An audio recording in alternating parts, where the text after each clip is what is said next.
జగన్మోహన్ రెడ్డి చేస్తున్నటువంటి బదిలీలకు బీసీ నేతలు బలవుతున్నారా?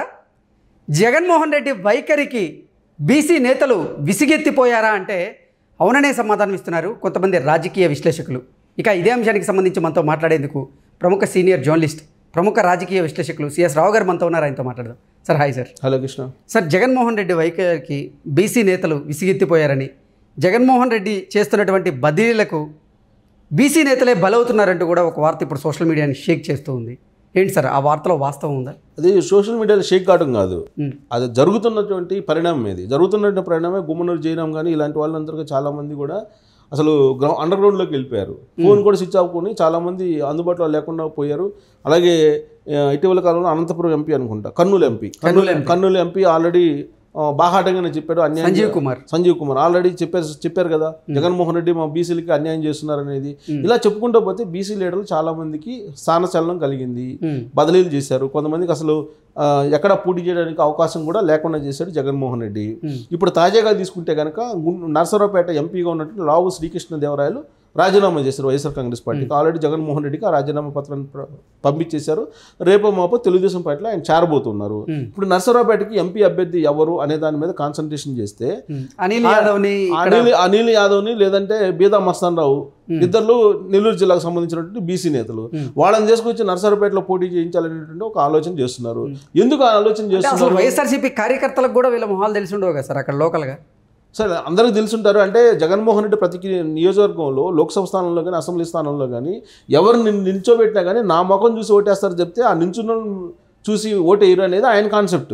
ఆయన అదే చెప్తున్నారు కదా, నా మీద 80% జనం అంతా కూడా అనుకూలంగా ఉన్నారు, మీ పట్ల వ్యతిరేకంగా ఉన్నారని చెప్పి డైరెక్ట్గా ఎమ్మెల్యేలకే చెప్పారు కదా. ఎమ్మెల్యేకే చెప్పి మీ ప్రోగ్రెస్ రిపోర్ట్ బాగలేదని చెప్పేసి వాళ్ళ గ్రాఫ్లు కూడా చూపించి బయటకు పంపించేస్తున్నారు కదా. ఇప్పుడు 50 మందిని బయటకు పంపించేశారు, 10 మంది ఎంపీలను బయటకు పంపించేశారు, ఎమ్మెల్యేలను బయటకు పంపించారు, కొంతమందిని బదిలీలు చేశారు.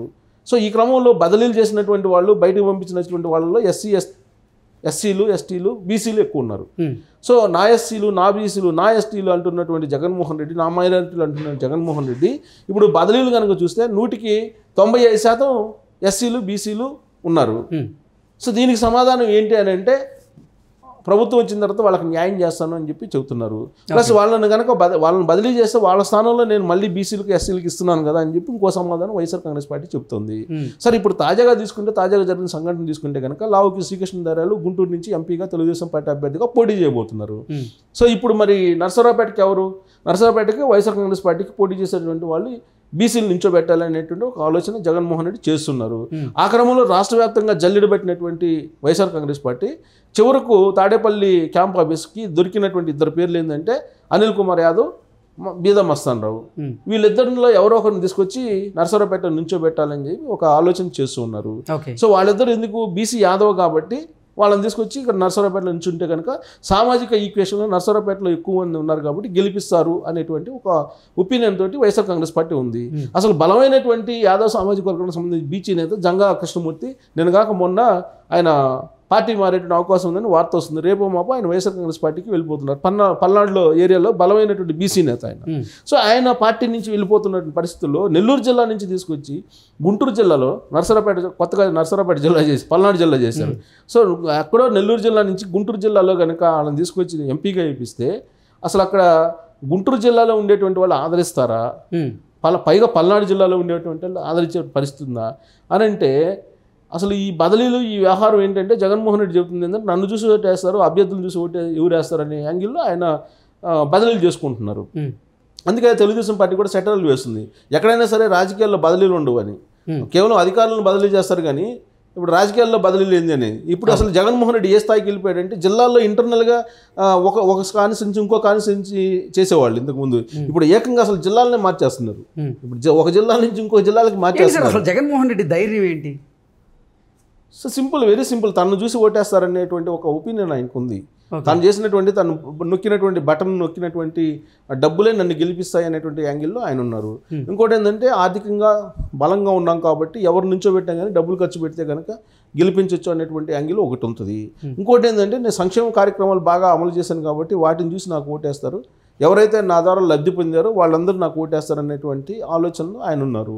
సో సర్వేలు చూస్తే కనుక ప్రశాంత్ కిషోర్ ఇచ్చినటువంటి సర్వే కానీ, ఐపాక్ ఇచ్చినటువంటి సర్వే కానీ, లేదా ఆయన సొంతంగా చేసుకున్నటువంటి సర్వే కానీ, లేదంటే నిఘా వర్గాలు ఇచ్చినటువంటి సర్వేలు కానీ, ఇవన్నీ 4-5 రకాలుగా చేయించుకుంటున్నారు. ఏ 4-5 రకాలుగా చేయించుకుంటున్నారు కానీ ఆయనకు వచ్చినటువంటి రిపోర్ట్ ఏంటంటే అధికారంలోకి వచ్చేటువంటి పరిస్థితి లేదు అనేది సారాంశం. దాంతో ఉన్న వాళ్ళని మార్చేస్తే కనుక అధికారంలో రావచ్చు అనేది చివరి ప్రయత్నం. అందుకే ఆయన మార్చేస్తున్నారు. ఆయన మార్చేస్తూ ఇప్పుడు ఆయన గ్రాఫ్ బాగుంది, మిగతా వాళ్ళతో బాగలేదని చెప్తున్నారు. సో ప్రభుత్వంలో ఎమ్మెల్యేలు, మంత్రులు అందరూ కలిపి ప్రభుత్వం. జగన్మోహన్ రెడ్డి ఒక్కళ్ళే ప్రభుత్వం కాదు కదా. జగన్మోహన్ రెడ్డి గ్రాఫ్ బాగుందంటే మిగతా వాళ్ళ గ్రాఫ్ కూడా బాగుండాలి సహజంగా. కానీ వాళ్ళ గ్రాఫ్ బాగాలేదు, నా గ్రాఫ్ బాగుంది అనేటువంటి ఆలోచనతో ఆయన ఉన్నారు. అలాంటి క్రమంలో జగన్మోహన్ రెడ్డిని చూసి వైఎస్ఆర్సీపీ కార్యకర్తలు కానీ లేకపోతే ఆంధ్రప్రదేశ్ ప్రజలు కానీ ఓటేసే పరిస్థితి ఉంటే మరి ఇక్కడ అభ్యర్థులను మార్చాల్సిన అవసరం ఏంటి? సో అభ్యర్థుల మీద నెగిటివ్ ఉందని కదా, వాళ్ళ మీద జగన్మోహన్ రెడ్డిని చూసి కదా సార్ ఓటేసేది, అభ్యర్థులతో ఏం పని? వ్యక్తిగతంగా వాళ్ళ మీద నెగిటివ్ ఉంది. ఆ నెగిటివ్ తన పార్టీని ఓడిస్తుంది అనేటువంటి కాన్సెప్ట్లో ఆయన వెళ్తున్నారు. కానీ ఆయన ఏంటి, తన పట్ల బాగుంది కాబట్టి అందరూ ఓటేస్తారని చెప్పి ఇంకో కాన్సెప్ట్లో ఉన్నారు. సో నిజంగా ఆయన అనుకున్నది కనుక నిజమైతే ఏ అభ్యర్థిని నించోబెట్టినా గెలవాలి వాస్తవంగా. కానీ అక్కడ అభ్యర్థిని వ్యక్తిగతంగా ద్వేషిస్తున్నారు, వ్యతిరేకిస్తున్నారు ప్రజలు. కాబట్టి వాళ్ళని తొలగించేస్తే ఆ దేశం, ఆ కోపం పోతుంది. ప్రభుత్వం మీద పాజిటివ్ ఉంది కాబట్టి ఆ పాజిటివ్ పార్టీకి మేలు చేకూరుస్తుంది అనేది ఆయన కాన్సెప్ట్. ఓకే. సో ఆ కాన్సెప్ట్లో వెళ్తున్నారు. విచిత్రంగా ఇప్పుడు ఏంటంటే నెల్లూరు జిల్లా నుంచి తీసుకొచ్చి గుంటూరు జిల్లాకి వేస్తున్నారంటే ఇది ఒక పెద్ద సంచలనంగా మారింది. సో సంచలనంగా మారినటువంటి క్రమంలో ఇంకా ఎన్ని బాధలు ఉంటాయో తెలియని పరిస్థితి. అంటే ఈయనకు అభ్యర్థులు దొరకట్లేదా గుంటూరు జిల్లాలో అనేది ఒకటి. సార్ నెల్లూరులోనే అతి స్వల్ప మెజారిటీతో గెలిచినటువంటి అనిల్ కుమార్ యాదవ్ ఇప్పుడు నరసరావుపేట ఎంపీగా పోటీ చేసి గెలవగలరా? ఎందుకు అసలు జగన్మోహన్ రెడ్డి ఇటువంటి వ్యూహాలని, ఇటువంటి నిర్ణయాలని, ఇటువంటి వైఖరిని ప్రదర్శిస్తున్నారు? ఇప్పుడు చిన్న లాజిక్ ఉంది. అనిల్ కుమార్ యాదవ్ ఎందుకు బయటకు తీసుకున్నారు? అనిల్ కుమార్ యాదవ్ని అక్కడి నుంచి ఏమో తొలగించలేరు. ఏదో నెల్లూరు సిటీ నుంచి ఏమో ఆయన గ్రాఫ్ ఏమో బాగలేదు అనేది తొలి రోజుల్లో వినిపించింది. ఆయన్ని ఫస్ట్ అసలు తొలి జాబితాలోనే ఆయన తొలగించాలి లెక్క అయితే అని తాడేపల్లి క్యాంప్ ఆఫీస్లో జరిగిన చర్చ. తొలి జాబితాలో తొలగించాలి. కానీ తొలి జాబితాలో తొలగించలేదని అంటే అక్కడ బలమైనటువంటి సామాజిక వర్గం ఉంది. అక్కడ ఓటర్స్ కూడా, ఓట్ బ్యాంక్ కూడా ఉంది. కాబట్టి ఆయన్ని తొలగిస్తే నష్టం జరుగుతుంది పార్టీకి అనేటువంటి యాంగిల్లో కొంచెం ఆచితూచి వ్యవహరించారు. ఇప్పుడేంటి, ఇక్కడ పంపిస్తే కనుక అక్కడ ఖాళీ చేసినట్టు అవుతుంది, ఇక్కడ ఉపయోగించుకున్నట్టు అవుతుంది అనేటువంటి కాన్సెప్ట్లో ఆయన ఆలోచిస్తున్నారు. వాస్తవంగా ఇప్పుడు నెల్లూరు సిటీ నుంచి ఆయన మార్చాలి, ఇది కాన్సెప్ట్. తాడేపల్లి కానీ ఇక్కడ వచ్చి ఇక్కడ ఓడిపోతే అసలు ఒక ఎంపీ స్థానమే పోతుంది. ఎంపీలు ఇంపార్టెంట్ కాదు కదా, ఎమ్మెల్యేలు ఇంపార్టెంట్. ఎమ్మెల్యేలు ఎక్కువ మంది గెలిస్తే ముఖ్యమంత్రి అవుతాడు జగన్మోహన్ రెడ్డి. ఎంపీలు ఎంతమంది గెలిచినా ముఖ్యమంత్రి అయితే కాలేడు కదా జగన్మోహన్ రెడ్డి. అంటే ఇప్పటికే మోదీ అసలు పక్కన పెడుతున్నారు, రానున్నది కూటమి రాబోతుంది అధికారంలోకి అని చెప్పి ఈయన పక్కన పెట్టే పరిస్థితి ఉంది. ఇంక ఎంపీ స్థానాలు కూడా గెలవకపోతే అసలు పూర్తిగా వదిలేసే అవకాశం ఉంది. నరేంద్ర మోడీకి జగన్మోహన్ రెడ్డికి రాజకీయాలకు అతీతమైనటువంటి బంధం ఉందని చెప్పేసి వాళ్ళే చెబుతున్నారు. జగన్మోహన్ రెడ్డి చెబుతున్నాడు, నరేంద్ర మోడీ కూడా చెప్పారు. అప్పుడు అక్కడ అల్లూరి సీతారామరాజు విగ్రహ ప్రతిష్ఠ అప్పుడు అదే విగ్రహ ఆవిష్కరణ సందర్భంగా వాళ్ళిద్దరు చెప్పింది ఏంది, జగన్మోహన్ రెడ్డి నాకు రాజకీయాలకు అతీతమైన బంధం మోడీతో ఉందన్నారు. మోడీ కూడా అదే చెప్పాడు.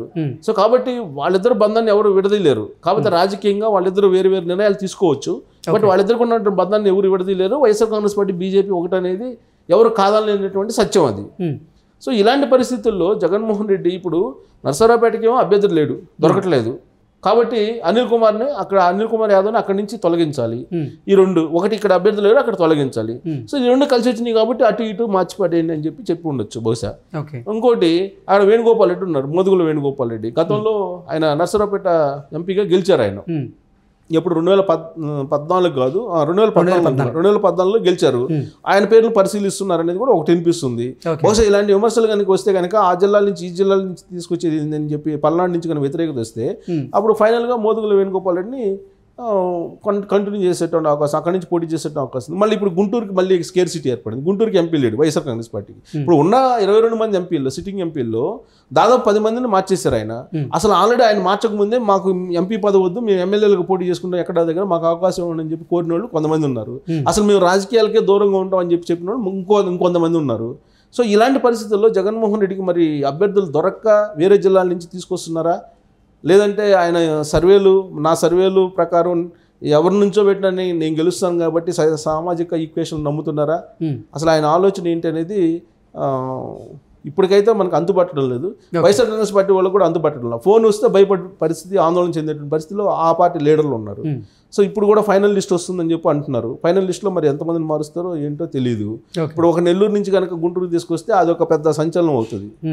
సో మరి ఆ సంచలనం ఆయనకు అనుకూలమా వ్యతిరేకమా అని అంటే ప్రజాక్షేత్రంలో రేపు ఎన్నికల్లో తెలియాలి.